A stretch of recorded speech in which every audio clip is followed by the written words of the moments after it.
Alô Brasil, alô mundo, tudo bem com vocês? Aqui Fernando Betete, seu jornalista de confiança, direto aqui do 2º Congresso Oncológico, né? Tratamento preventivo do câncer, né? E também tratamentos aí que as várias pessoas que estão aqui, as autoridades, né, de diversas áreas, estão contribuindo com suas palestras para que a gente possa encontrar uma terapia, um tratamento que possa te ajudar a eliminar esse câncer e ter mais qualidade de vida.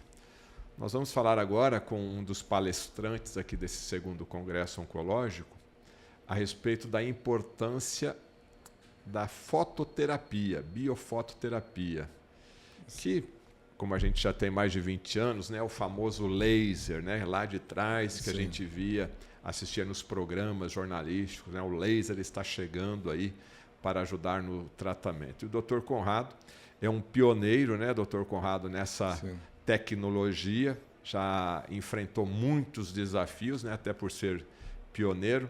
E hoje, Dr. Conrado, você palestrando aí no Brasil inteiro, em vários congressos, levando aí a importância dessa tecnologia do laser, da fototerapia, através de LEDs, né, porque, lógico, a evolução, a tecnologia sempre está evoluindo e possibilitando redução de custo desses aparelhos e também com uma tecnologia que chega aonde tem que chegar em termos de tecido. Como é que você avalia nessa sua caminhada e agora 2024, participando de mais um congresso, não tem mais volta. A fototerapia é um tratamento, vamos dizer assim, já dentro de qualquer protocolo. Perfeito. A fototerapia é uma técnica de tratar o nosso organismo e fazer com que as células elas quebrem a sua dormência. Tá? Que a cura está dentro da gente. Quando eu tomo remédio, estou remediando. Mas, na realidade, tudo está ali. Eu preciso da condição da minha célula reparar. A célula nasceu para ser saudável. Por que a gente fica doente? Porque alguma coisa sai da caixinha, sai do programa dela. Então, a gente muitas vezes tem que suplementar, muitas vezes tem que aplicar luz. E um dos problemas maiores que a gente vê é o pH. Toda vez que eu tenho uma inflamação, eu tenho um pH ácido. Esse pH ácido interfere na passagem elétrica. Nós somos um ser elétrico. Sim. Nós somos uma máquina que gera energia própria. Tá? E no momento que ocorre algum bloqueio por um processo inflamatório, essa energia deixa de passar. E aí vai faltar energia para aquela região para baixo seja recuperada. Ela não vai funcionar direito. Aí quando esse pH fica muito ácido, e o sangue também, que o pH do sangue é 7,4. No momento que ele passa para 7,3, 7,2, tudo é possível, tudo de ruim vai acontecer. É uma artrite. Uma mudança tão pequena já atrapalha. Já atrapalha. Artrite, artrose, osteopenia, osteoporose e até o câncer. E a gente precisa mudar isso. E o que eu estou fazendo? É de uma forma bastante simples, é desenvolver equipamentos para que eu possa aplicar nas pessoas sem ser invasivo, sem ser produto caro, sem causar maiores problemas. É uma luz. Nós somos um ser de luz. Se eu apagar a luz aqui, ninguém vê ninguém. Mas se eu pegar um binóculo de infravermelho, todos nós temos luz própria. E essa luz própria, a gente gasta calorias para manter. No dia que essa caloria parar de fazer, esse infravermelho parar de acontecer, nós estamos mortos. Aí você olha no olho dessa pessoa, ele não tem mais brilho. Então, apagou a luz da pessoa. Então, a morte está aqui. Mas, hoje, a gente tem condição de manter uma qualidade de vida utilizando a luz para estar despertando essas células e impedindo o processo inflamatório. Agora, doutor Conrado, tudo bem, você falou aí de suplementação, de medicamentos, né? A pessoa toma isso com frequência para evitar ficar doente. Mas quando a pessoa, no caso, recebe o diagnóstico do câncer, como que a luz chega nesse tecido e quando a luz ela chega ali na célula, o que ela provoca em termos de metabolismo para realmente começar a ter uma melhora? Em primeiro lugar, quando você recebe uma notícia, é saber trabalhar o cérebro. Né? Nós temos que ter uma saúde mental muito boa, emocional e fé.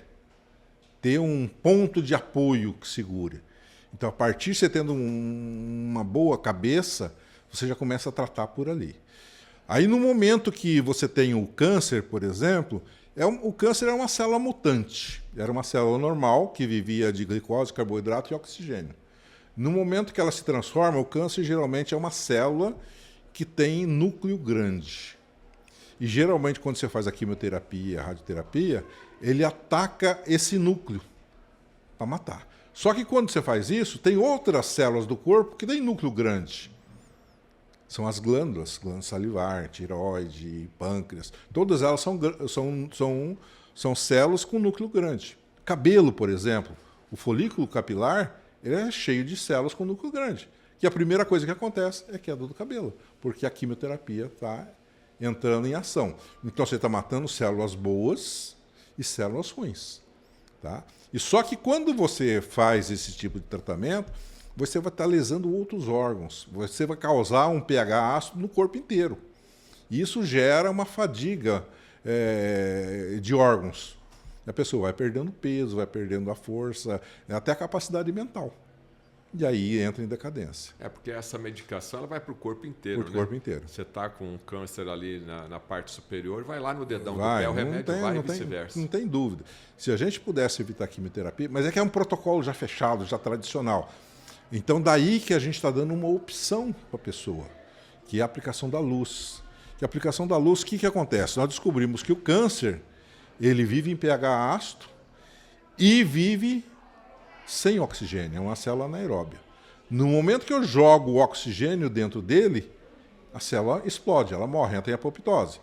E eu posso associar isso também com azul de metileno e outras drogas fotossensíveis que você, ou tópico ou ingerido, ela vai marcar os núcleos, as células. Tá? E no momento que você joga a luz, por exemplo, azul de metileno, ele tem uma dupla ligação. E essa dupla ligação, ela, quando é excitada, ela se perde. Então, ela libera um oxigênio livre.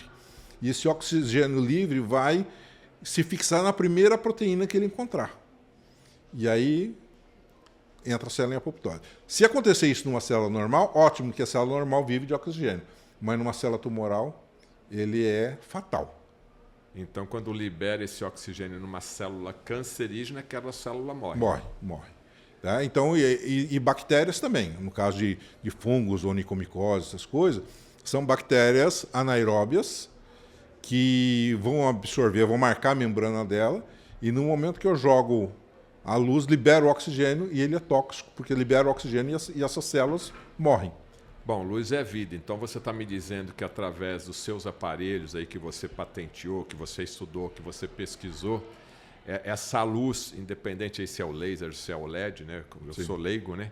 Então essa luz você colocando aqui sobre a pele vai atingir lá aquele tecido lá dentro. Então posso usar até aqui na minha barriga, no meu intestino. Justamente é a ideia, que antigamente eu tinha LEDs, que comparei laser com LED, o efeito fisiológico é o mesmo. Só que o laser hoje é uma luz de 1 milímetro que você incide sobre a pele e tem 100 miliwatts. Se eu coloco ele numa pele negra, não dá 10 segundos, está queimando. Já o LED não, eu expandi a área, coloquei hoje 120 centímetros quadrados, tá? E uma potência suficiente para ela atingir outros órgãos. Eu achava que não, porque você vai tratar, por exemplo, o intestino. Você tem a pele, você tem gordura, você tem músculo, você tem a parede intestinal e tem fezes. Tem muita gordura, né? Sim, e tem fezes. Então a gente achava que não chegava. Mas a gente está controlando desbiose, doenças de Crohn, mesmo câncer de intestino, com a luz. Está chegando e a gente tem prova disso. Está mostrando dia a dia que tem resposta. Tem pessoas que tinham úlceras no intestino e muitas vezes essa úlcera tinha células carcinomatosas. Depois de 4 meses foi fazer a biópsia outra vez, não tinha mais úlcera e não tinha mais carcinoma. Ela secou. Né? Tem pessoas que o médico falava assim, tinha uma pessoa aqui que tinha um câncer do tamanho de um ovo no ânus. Hoje está do tamanho de um grão de arroz. E H. pylori? Porque hoje tem muita gastrite, tem muito problema gastrointestinal. O que você pode falar? O H. pylori é um vírus que forma uma verruga. Tá? Então, se você tem o H. pylori genital, é aplicar em 15 a 30 dias, essas verrugas caem todas. Eu tive um caso que eu mostro na minha palestra, uma mão de um garoto cheio de verrugas, tanto na parte externa quanto na parte interna. Tá? E o que acontece? Essa pessoa não podia usar a mão, porque estava cheio de verrugas. Aí nós fizemos um bag com ozônio, é um saquinho que a gente põe na mão, infla com ozônio, deixa lá 15 minutos e entrou com a luz. O que aconteceu? Em 8 semanas, uma vez por semana, porque ele fazia hemodiálise, 3 vezes por semana, só podia uma vez na clínica. Em 8 sessões, sumiu todo esse H. pylori, né? Esse HPV. Né? E o H. pylori, está falando, é do estômago, né, que você tem a bactéria. A né? famosa úlcera, gastrite, antigamente. E muitas vezes o que você tem a sensação de gastrite, muitas vezes não é nada. Às vezes é problema emocional, uma tensão. Então o sangue sai do intestino, do estômago, para ir para a musculatura. E aí ela contrai a musculatura involuntária, que é a musculatura branca. Né? E essa musculatura branca, ela forma uma contração e dá a sensação de que você está com uma úlcera, com uma gastrite forte. Muitas vezes, tomando um Pasalix, um ansiolítico, você melhora. Outras coisas que a gente tem também é o refluxo. Né? Que você tem a válvula do estômago e do esôfago, ela está inflamada. Então, ela fica inchada. Então, ela não consegue vedar a parede direito. Então, você tem o refluxo do ácido clorídrico subir e você tem aquela sensação de queimação. E a aplicação da luz, você vai controlar o processo inflamatório, vai diminuir os edemas e ela volta à situação normal. E aí você controla o refluxo. Tá certo. Meus amigos, o Dr. Conrado vai dar palestra aqui no 2º Congresso Oncológico aqui de Práticas Integrativas no Tratamento e Prevenção do Câncer. E ele vai falar aí sobre essa tecnologia, a fototerapia, no tratamento aí desses tumores e de outras doenças que podem ser tratadas e até mesmo levadas à cura através da fototerapia. Última pergunta, Dr. Conrado. Esse tempo dessas sessões, ela tem que ser seguida, né? Porque o brasileiro normalmente toma um remédio, começa a melhorar e não continua o tratamento. Sim. Acontece o mesmo caso aí com seus pacientes também? Acontece. Então, questão de dor, a gente consegue ir na mesma sessão. Mas você controla a dor, mas você não controla a inflamação. Então você tem que fazer um pacote de 10 sessões, pelo menos, para controlar o processo inflamatório e que esses tecidos voltem à situação normal. Aí você tem realmente uma cura. Mas se não fizer algumas sessões, você vai melhorar momentaneamente, mas vai voltar. Então é bastante importante a manutenção, né, que você vai fazer durante 10 sessões, vai demorar talvez 3 semanas fazendo, 4 semanas, né? E depois fazer uma manutenção com alguma frequência, para que não volte. Então, você tem muitas doenças recorrentes. Então, a gente precisa prever isso aí também. E você que está nos assistindo, se você é paciente, tem que mudar o seu hábito de vida, né? Não é a pílula mágica, nem uma aplicação de uma sessão que vai resolver o seu problema. Então, você também tem que contribuir aí na busca pela cura, na busca pelo seu bem-estar, na busca pela sua saúde. Conversei aqui com o Dr. Conrado, ele vai palestrar aqui no Congresso. Mais informações estão no link aqui embaixo para você conhecer um pouco mais do trabalho e as redes sociais aí do Dr. Conrado. Muito obrigado pela sua audiência. Gostou? Deixa o positivo e compartilhe essa live aí no grupo da família, no grupo dos amigos da empresa. Até mais. Tchau. Tchau. Pronto.